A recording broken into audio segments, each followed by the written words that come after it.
ನಮಸ್ಕಾರ ವೀಕ್ಷಕರೇ, ಸ್ಟಾರ್ 74 ನ್ಯೂಸ್ಗೆ ಸ್ವಾಗತ. ನಾನು ಎಂ ಮಂಗಳೇಟಿ. ಈಗ ನಾವು ಧಾರವಾಡ ನಗರದ ಕಾಂಗ್ರೆಸ್ ಮುಖಂಡರಾದ ತವನಪ್ಪ ಅಸ್ಟಿ ಸರ್ ಮನೆಯಲ್ಲಿ ಉಪಸ್ಥಿತರಿದ್ದೇವೆ. ಕಾರಣ, ಈ 71ನೇ ಮತಕ್ಷೇತ್ರದಲ್ಲಿ ಮರು ಚುನಾವಣೆ ಆಗುವಂಥ ಸಂದರ್ಭಗಳು ಕಂಡು ಬರ್ತಾ ಇದ್ದಾವೆ.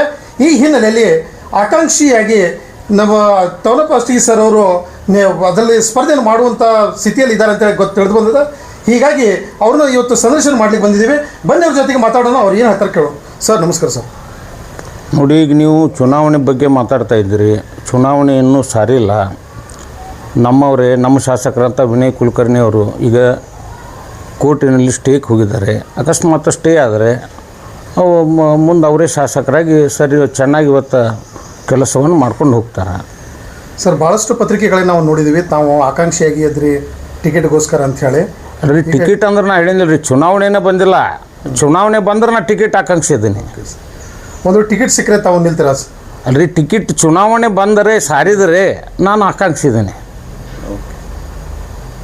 ಸರ್, ಒಂದು ವೇಳೆ ನಿಮ್ಗೆ ಚುನಾವಣೆ ಆಯಿತು, ನಿಮ್ಮ ಟಿಕೆಟ್ ಸಿಕ್ತು ಅಂಥೇಳಿ ಮುಂಬರುವ ದಿನಗಳಲ್ಲಿ ತಾವು ಯಾವ ಥರ ಗ್ರಾಮೀಣ ಕ್ಷೇತ್ರ ನೋಡಬೇಕಂತ ಬಯಸಿದ್ರಿ ಸರ್? ನೋಡಿರಿ, ಅದು ಚುನಾವಣೆ ಆದಮೇಲೆ ಯಾವ ಟೈಪ್ ನಾನು ನೋಡ್ತೀನಿ, ಯಾವ ಟೈಪ್ ಮಾಡ್ತೀನಿ, ಯಾವ ಟೈಪ್ ಬಯಸ್ತೀನಿ ಅಂತ ಅನ್ನೋದು. ಚುನಾವಣೆನೇ ಬಂದಿಲ್ಲ. ಈಗ ಸ್ಟೇಗೆ ಹೋಗಿದ್ದಾರೆ. ಮೋಸ್ಟ್ಲಿ ಸ್ಟೇ ಸಿಗುವಂಥ ಒಂದು ವಾತಾವರಣ ಇದೆ. ಸ್ಟೇ ಸಿಕ್ಕರೆ ಅವರೇ ಮುಂದುವರಿತಾರೆ ಶಾಸಕರಾಗಿ. ಅಲ್ಲ, ಸ್ಟೇ ಸಿಕ್ಕರೆ ಅವರು ಹುರಿತಾರೆ, ಅದು ಒಂದಾಯಿತು. ಒಂದು ವೇಳೆ ಈ ತಮಗೇನಾದರೂ ಅವಕಾಶ ಸಿಕ್ಕಲ್ಲಿ ತಾವು ಏನು ಮಾಡ್ಬೇಕಂತ ಮಾಡಿದ್ರಿ? ಯಾವ ಥರ? ನಾನು ಏನು ಹೇಳತ್ತೀನಿ, ಈಗ ಚುನಾವಣೆ ಬಂದರೆ ನಾ ಆಕಾಂಕ್ಷಿ ಇದ್ದೀನಿ, ನಾ ಅರ್ಜಿ ಹಾಕ್ತೇನೆ.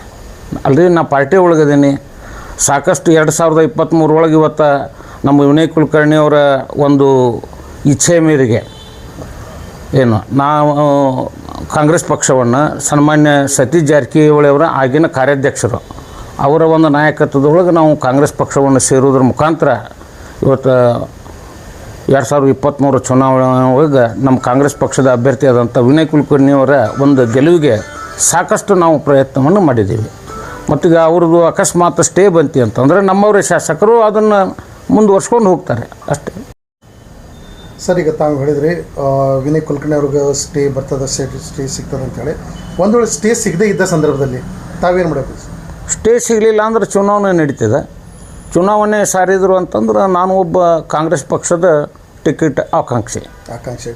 ಸರ್, ಒಂದು ವೇಳೆ ತಮಗೆ ಟಿಕೆಟ್ ಸಿಗದೇ ಇದ್ದರೆ ತಾವು ಯಾರಿಗೆ ಸಿಗ್ತದೆ ಅವ್ರಿಗೆ ಬೆಂಬಲಿಸ್ಬೋದಾ? ಹೌದು, ಇದು ನಮ್ಮ ಕಾಂಗ್ರೆಸ್ ಪಕ್ಷಗಳು ನಡೆದು ಬಂದಂಥ ದಾರಿ. ಸಿಕ್ಕವ್ರಿಗೆ ನಾವು ಮಾಡಲೇಬೇಕಲ್ಲ. ಓಕೆ ಸರಿ. ಅದು ಪಕ್ಷಕ್ಕೆ ಇನ್ನೂವರೆಗೆ ತಾವು ಮಾಡಿದಂಥ ಕಾರ್ಯಗಳು ಏನಾದರೂ ನೋಡಿರಿ, ಪಕ್ಷಕ್ಕೆ ಅನ್ನೋಕ್ಕಿಂತಲೂ ನನಗೆ ಯಾವುದೋ ಒಂದು ದೊಡ್ಡ ಹುದ್ದೆಗಳು ಅಂಥವು ಸಿಕ್ಕಿಲ್ಲ. ಬಟ್ ನನ್ನ ಕೈಲಿಂದ ಏನು ಸಾಧ್ಯತೆ ಐತಿ, ನಾವು ಬಡವರಿಗಿರ್ಬೋದು, ಇವತ್ತು ಕೆಲವೊಂದು ಬಡ ಮಕ್ಕಳಿಗೆ ಫೀಸ್ ತುಂಬೋದು, ಇಂಥವು ಏನು ಸಣ್ಣ ಪುಟ್ಟ ನಮ್ಮ ಕೈಲಿಂದ ಆದಂಥ ಒಂದು ಸಹಾಯಗಳನ್ನು ನಾವು ಮಾಡ್ಕೊತಿದ್ದೀವಿ ಅಷ್ಟೇ. ಯಾಕೆ ಸರ್, ಮೊನ್ನೆ ತಮ್ಮ ಹುಟ್ಟುಹಬ್ಬ ಸಂದರ್ಭದಲ್ಲಿ ನಾವು ರೈತರಿಗೆ ಮಾತಾಡಿಸಿದಾಗ ಅವ್ರು ಹೇಳ್ತಾರೆ, ಇಲ್ಲ 71ನೇ ಕ್ಷೇತ್ರದಲ್ಲಿ ಬದಲಾವಣೆ ಕಾಣಬೇಕು, ತವನಪ್ಪ ಅಸ್ಟಿ ಸರ್ಗೆ ಕೊಟ್ಟರೆ ಈ ಸಲ ಟಿಕೆಟ್ ಸಿಕ್ತಂದರೆ 100% ನಾವು ಅವ್ರನ್ನ ಗೆಲ್ಲಿಸ್ತೀವಿ ಅಂತ ಹೇಳಿ ನೋಡಿ ಕೇಳಿ ಬಂದವು. ಬದಲಾವಣೆ ಗಾಳಿ ಅಂಕ ಬೀಸಿದೆ ಧಾರವಾಡ 71ರೊಳಗೆ. ರೈತರು ಇರ್ಬೋದು, ಸಾಮಾನ್ಯ ಕಾರ್ಯಕರ್ತರು ಇರ್ಬೋದು. ಏನಾಗಿಬಿಟ್ಟಿದೆ, ಈಗ 3 ವರ್ಷಲಿಂತ ಇವತ್ತು ಶಾಸಕರ ಇಲ್ಲಿ ಕ್ಷೇತ್ರದೊಳಗೆ ಇಲ್ಲ ಅಂತಂದು ಇಲ್ಲಿ ಸಹಜ ಐತೆ. ಅದು ಸಹಜ ಪ್ರಕ್ರಿಯೆ. ಅದು ಇವತ್ತು ರೈತರು ಇರ್ಬೋದು, ಸಾಮಾನ್ಯ ಕಾರ್ಯಕರ್ತರು ಇರ್ಬೋದು, ನಮ್ಮ ಕಾಂಗ್ರೆಸ್ ಪಕ್ಷದ ಕಾರ್ಯಕರ್ತರು ಇರ್ಬೋದು, ಲೀಡರ್ ಇರ್ಬೋದು, ಎಲ್ಲರಿಗೂ ಒಂದು ಟೈಪ್ ಅದು ಏನಾಗಿಬಿಟ್ಟಿದೆ, ಈಗ ಕ್ಷೇತ್ರದ ಶಾಸಕರಿಲ್ಲ ಅಂತಂತಂದ್ರೆ ಮುಜುಗರ ಅನ್ನಿಸ್ತೈತೆ.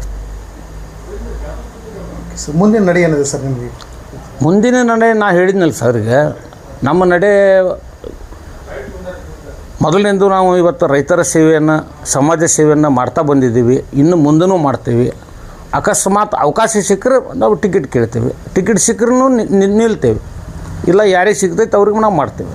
ಸರ್, ರೈತರಿಗಾಗಿ ತಾವು ಹಮ್ಮಿಕೊಂಡಂಥ ದೊಡ್ಡ ಒಂದು 4-5 ಕಾರ್ಯಗಳು, ಮುಖ್ಯವಾದ ಕಾರ್ಯಗಳು ನೋಡಿರಿ. ಮುಖ್ಯ ಕಾರ್ಯಗಳು ಅಂತಂತಲ್ಲ, ನಾವು ಇವತ್ತು ಪ್ರತಿ ವರ್ಷ ಡಿಸೆಂಬರ್ 23 ಒಳಗೆ ಏನೋ ಒಂದು ರೈತ ದಿನಾಚರಣೆ ಬರ್ತೈತಲ್ಲ, ಆವಾಗ ರೈತರನ್ನ ಸನ್ಮಾನಿಸ್ತೀವಿ, ಗೌರವಿಸ್ತೀವಿ. ಮತ್ತು ನಮ್ಮ ಫ್ಯಾಕ್ಟ್ರಿಗೆ ಬರ್ತಕ್ಕಂಥ ಎಲ್ಲಿ 100 ಕಿಲೋಮೀಟ್ರಿಂದ ಬರ್ತಕ್ಕಂಥ ರೈತರಿಗೆ ಇವತ್ತು ನಾವು ಅವ್ರಿಗೆ ಗೌರವ ಕೊಡೋದ್ರ ಮುಖಾಂತರ ಒಂದು ಬೆಳಗ್ಗಿನ ಟಿಫಿನ್ ಇರ್ಬೋದು, ಮಧ್ಯಾಹ್ನದ ಊಟ ಇರ್ಬೋದು ಕೊಡೋದ್ರ ಮುಖಾಂತರ ನಾವು ರೈತರಿಗೆ ಭಾಳ ಗೌರವವನ್ನು ಕೊಡ್ತೀವಿ ನಾವು. ಅದು ಮೊದಲಿನಿಂದ ಇವತ್ತು ನಮ್ಮ ತಂದೆಯವ್ರ ಕಾಲದಿಂದ ನಮ್ಮ ಕುಟುಂಬದೊಳಗೆ ನಡೆದ ಬಂದಂಥ ಒಂದು ದಾರಿ ಅದು.